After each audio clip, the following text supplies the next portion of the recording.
Hey, welcome to Left to Right Out. I got some interesting news. I don't like to talk about coronavirus stuff, but we're going to talk about it because, I was following this thing back in late 2019. It came from a guy who I listen to, who keeps his ears open. He understands a lot of things that are going around in the world. And he reported on this, and it started off with 6 whistleblowers. There's some interesting cases over there, a little small outbreak. And he reported these whistleblowers, and it was up to 6. There was like 6 scientists that whistleblowed it. And next thing you know, they disappeared. Next thing you know, there's a weird lockdown. This guy was all over it. Next thing you know, there's a paper coming out from India, or somebody had gotten the genome, sequenced it, and published a paper. I believe it was in India, where they came out with, hey, this looks, auspiciously, this looks suspicious. This thing looks like it's been, in this certain part of the gene sequence has been messed with. They also, that was when some of the leakings of like, where did these scientists go? What's going on with this bad stuff? Because this is some kind of coronavirus. This is when this stuff started leaking. And that was in late 2020. Sorry, when I turn this thing on, all of a sudden I don't know what's going on. But anyway, so that's how I found out about this. And then all of a sudden the Chinese really started locking down. And this guy that I was listening to, of course, he was scrubbed off YouTube.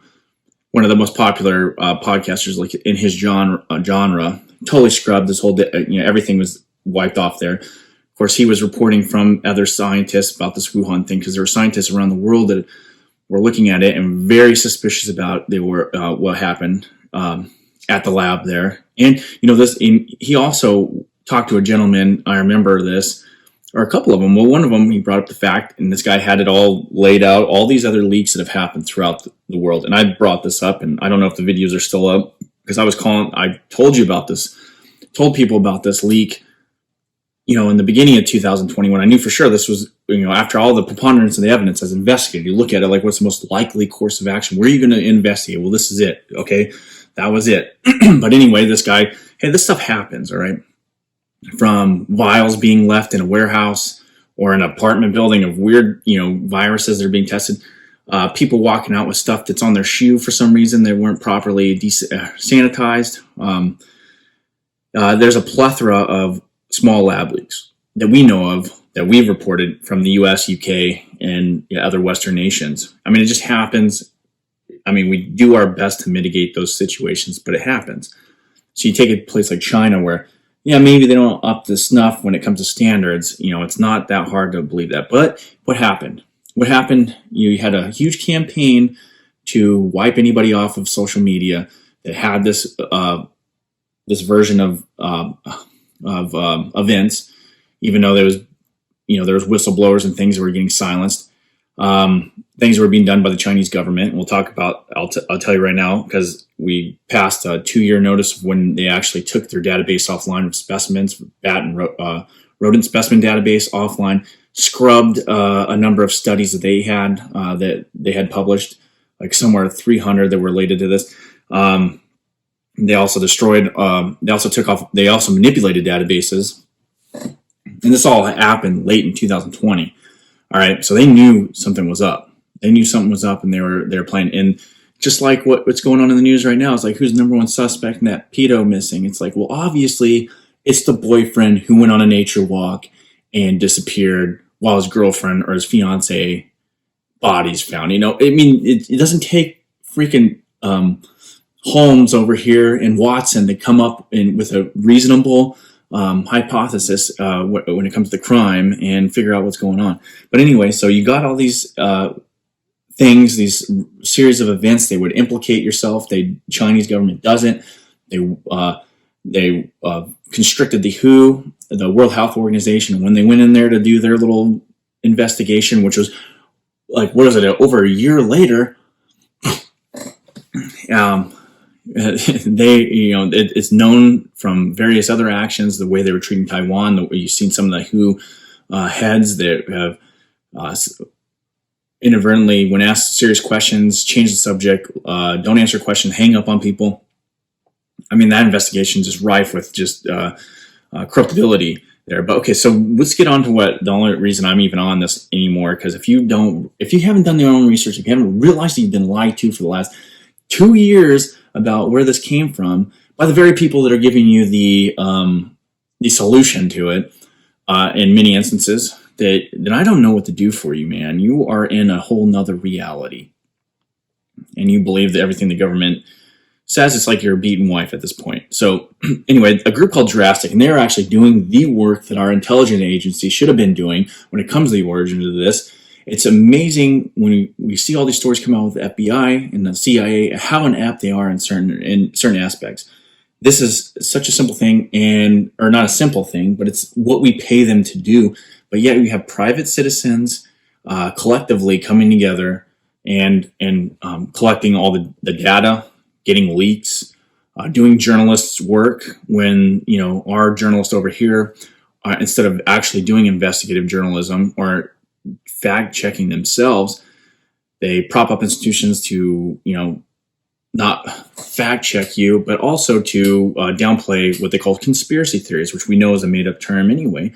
It turns out these are all right, but they play into a narrative, and if there's not some collusion between them and the government. But you go ahead and believe Fauci, he's got his hand all over this for lying to us. It's conveniently, when this all came out too. I know I'm jumping around a little bit, but when all this data, when China was doing all this stuff, when people came out, hey, this looks like a lab leak, early 2020, right? There was also a paper that was published conspicuously right after an emergency meeting with Fauci that I can't remember what scientific publication, but pretty much trying to publish something in a scientific article or a scientific literature so that they can use it to reference to debunk the theory. So this is how science is also used in a weaponized form. That's why you can't just be religiously zealous with science, because scientists are not, we're treating them like priests. They do bad things too. They have the same inclinations and corruptibility as any other human being. So that's why it's important, even if you don't have a degree, to be able to look at it yourself, be able to read these things, to listen to alternative opinions, to juxtapose what is actually going on. But anyway, so DRASTIC, this organization that come up, they apparently got a leak, and it was from I don't know where they got the leak. I don't care, I care if it's, factual. But it seems to align with everything, the formatting, and they got the, the source document there you can look at. But it's being reported. They kind of did the summary and they threw it out there. A grant proposal by yours truly, Peter DRASTIC or Darsak, or however they're pronouncing it right now, Dorsic, or the guy that's head of the ECOHealthAlliance, who's been tied with Fauci, who's been tied with this whole thing, intimately tied to this research. He, of course, he's not the only guy there. There's a number of Chinese scientists, a number of other universities that are tied to this. There's a number of other scientists, but he's the one that, his name is on this thing, and he's trying to solicit funds. I think it was like close to $14 million from DARPA. And here's the deal. So DARPA denied this because you read through this and it's kind of interesting, because I remember like you put these plans together when you're second lieutenant for maneuvers or like a company commander. You do these, salute or not your mission. What do they even call them? But anyway, your scheme of maneuver and all that other jazz. And this reminds me of it, because DARPA pointed out that their mitigation, because they're doing studies on bats in these caves. They had 3 different caves. They're collecting all these viruses, and they were going to mess around with them.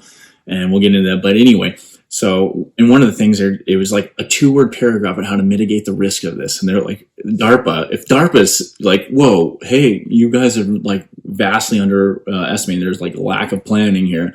It reminds me of just looking at other officers when they have like the worst medevac plan or CASEVAC plan, and then you always get beat up over it because it's like such a generic, that might be your most extensive part of your plan outside of your scheme of maneuver. That's a huge part of your plan that needs to not just be, glossed over, looking at the worst case scenarios. Anyway, they kind of torn their plan, and DARPA denied it, just to cut through the trife. You can read the whole thing if you want to, it's out there. But DARPA denied their funds. And, if DARPA, the organization with killer robots and everything, if they say that your stuff, that you're off your rocker and we're not going to give you the money, then something's up. You ought to double check if you're a real ethical person. Maybe we're the baddies. I don't know, but it's pretty insane. So, but when you read through their proposal, because they have the proposal, what they're doing, which aligns exactly with what people have been saying. The same people that got the gene code in the beginning, and they said, "Hey, look at this. This is specifically modified in order to be more transmissible within humans, in order to, cleave to the cell and your cell and enter it, whether it be the ACE2 receptor, modified spike proteins, and but there's a specific reference in here that is in regards to the exact part of the genome that these scientists that have been pretty much wiped off the face of social media that were saying, hey, this is where it is. This is not a naturally occurring mutation or naturally occurring viruses. We know it. This looks more like somebody messed with this. And but anyway, so in the proposal it even talks about that. But the more damning thing, because I've been over this, you can go look, you talk to other people. Here's the thing, it just seems absolutely Dr. Mengele, resurrected type thing. So not only were they messing around with SARS-CoV viruses, but in the proposal they wanted to mess around with the MERS. And I don't know if you know anything about the MERS. I did a little research on it for a human biology class at one time, and there's not a whole, MERS is something that there's not a whole lot known. I mean, we know a little bit about it, but it's not necessarily, it's one of those coronaviruses we don't have the best knowledge anyway. So they were planning on messing around with that. Well, okay, well, what does that mean? Well, if you didn't know anything about MERS has like a fatality rate from what we know of over 30%. Their idea was that they were going to take SARS and MERS or whatever, they were going to splice it with something that's more transmissible. Could you imagine if instead of SARS getting out, we had a MERS type virus? Now you're talking about a biblical pandemic. You're talking about worldwide devastation. Imagine having something, even if it was 20% fatality rate. Could you believe that? I don't, this is, like I said, Dr. Mengele resurrected. This guy, Dorsak, too, in here, basically a highlight where he lied his devil little ass off to everybody. There's no bats being held over there. There was. It's even in the proposal that there's no gain of function research, which, as defined, which they mention the gain of function research in there.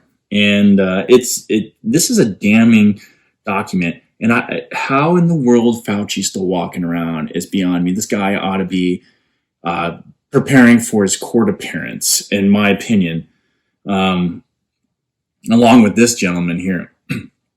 And one thing else is like, well, DARPA, there's some questions you need to be asked. And I think they even went into it. It's like, okay, you're at these 3 caves, right? And you're collecting. Another thing is, apparently they collected over 100, almost 200 pretty much unknown coronaviruses out of this cave. But they had 3 caves, 2 controls, and 1 experimental cave, I guess. But they were like, how are you, ECOHealthAlliance? Are you controlling the access to this? Like, people can't go in there. Somehow you're getting some kind of way to, control. How are you doing this? There's like nothing real detailed. But anyway, sorry, I got like something going on. But it's absolutely once you get in, it's insanity. But then you also look into it. There's other research projects that are very similar that are going on. You get into a little bit of the, they're talking about topical vaccines in here that they're trying to develop. Some of the research in the bats and stuff in Mexico. I mean, there's some other things in here, but that was really the damning about the origins of the coronavirus. And the fact that our leadership in the scientific community and in the political arena completely lied to us. Okay, here's the thing. This information is known, right? It's like, what is our intelligence community doing? What are the people that are advising President Trump at the time? What information are they getting? Where are they getting it? How the hell do you not know this information? And why isn't that being presented to President Trump? And even now, President Biden, I'm sure he knows this now. I'd imagine the contention between Fauci and Trump and some of his other advisors, he probably didn't even get the information if they had it. Fauci did have the information. You can bet your hairy rear end that he knew about this what was going on through his contacts with Peter DRASTIC. But they know a lot more than you realize. I mean, these guys put a good show on, the media covers for them, but behind the scenes, if you've ever been involved in some kind of higher military-esque type thing or in any kind of project for the media, you know that there's other things that are going on. The picture portrayed to the media is it's always different than what is actually going on, the knowledge you actually have. So to me, this is even more damning. When I see this, I'm like, okay, well, you can just multiply whatever you think this is by, at least a factor of 2. And then you got the real amount of information that they had. Now, did Trump know about it? I doubt they gave Trump any of this information. But the more telling thing is that if they didn't have this information, it's like, what the hell are we paying billions of dollars for the intelligence and the the intelligence agencies to even know this, to know these kind of risks, to understand what's going on.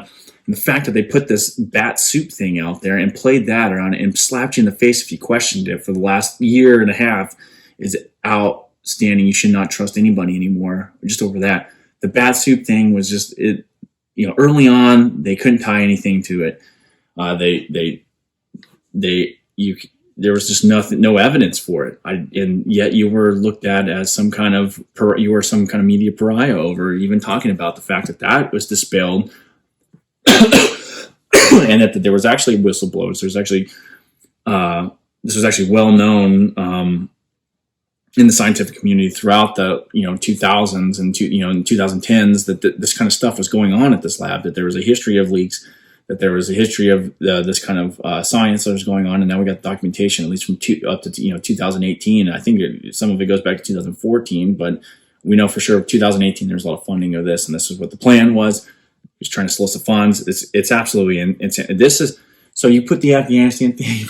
We are living in one of the most corrupt periods in history, I believe. I mean, we're like Roman Empire-esque indulgence when these people in these high places, whether it be in science or in government or quasi-government science, they are gallivanting around like they're some kind of kings or gods or whatnot, and they don't give a crap about what you actually think. And if you do get the knowledge, they just deny it. They'll lie to you. They don't care. They have no scruples. It doesn't seem like they have no honor.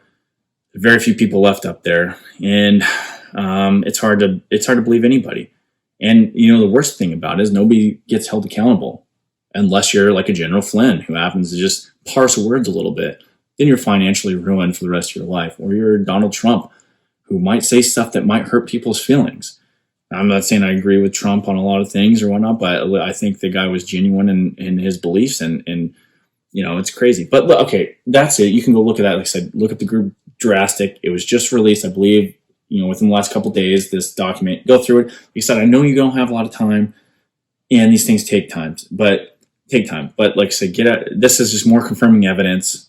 And if you're an investigator, this is like, hey, we can give me the warrant. Let's go arrest some people and let's go to court. But anyway, like I said, that and the fact that they were doing this with MERS, 30% fatality rate. You got to be out of your mind. You got to be out of your damn mind. Like, this is, like I said, Dr. Mengele resurrected. This is it, right? But anyway, okay, let's go into, I talked to you about that. Let's go into transitory inflation. Like I said, whenever you hear transitory inflation, don't think about it as transitory inflation because people have this like grandiose thing like, okay, they're telling us it's transitory. That means the prices are going to go back up. No, this is a reevaluation of the money. I just went and bought a thing of ice cream and the price shot up overnight by 10%. It was crazy. But I've seen that in other things too throughout the year. All of a sudden you'll have a snap up in prices. But that's neither here nor there. But the transitory narrative has been dispelled. How long is transitory? It seems like, is it a year, 2 years, 5 years? What is it? Nobody's given us a specific definition of what they mean. And if it is lasting, could be lasting, could keep going.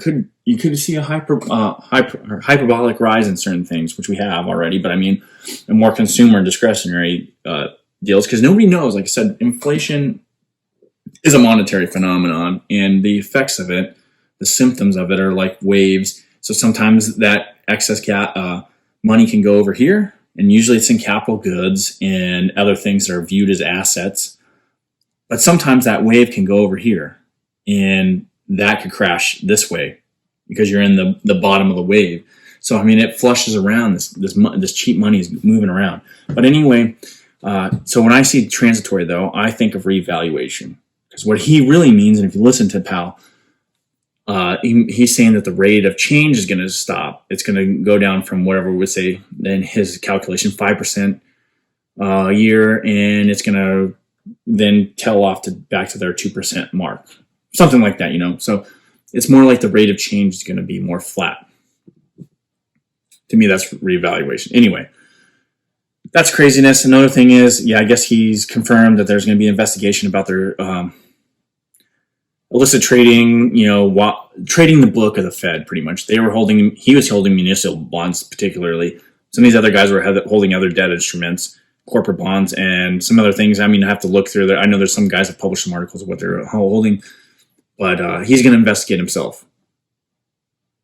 enough said. I mean, I don't know what else to tell you. Why isn't Congress calling for an investigation into the trading practices of the Fed members while into the very same markets that they are buying up tens of billions of dollars worth of assets? I mean, I don't know what to do, man. I wish I was a family member of one of these guys so he can give me a tip on what they're going to do. So, I mean, they're untouchables, it seems like. Anyway, that's it. I'll talk to you later. I know it's scattered, but this one is, I don't talk about the origin thing anymore very much because it's like, well, if you don't understand that you've been lied to, it's, what do I do with you? The evidence is mounting. You're literally putting your head in the sand if you don't realize that you've been lied to this whole time. And that everything that Fauci says is not sacrosanct in these scientists. So you got to question things and understand that they are human beings as well. They're not some kind of gods up on high. They have the same propensities and corruptibilities as anybody else. And yes, having those credentials, whatever, give you a greater propensity to be right. It gives you a better understanding. But with those, you also have a greater responsibility to be truthful to people, to explain things. And if you get caught lying, man, you should be held to a higher standard than the average person, especially when you're in a place of special trust and confidence, and people are supposed to base decisions off of what you put out there, right? So anyway, like, subscribe. We'll talk to you later. Peace.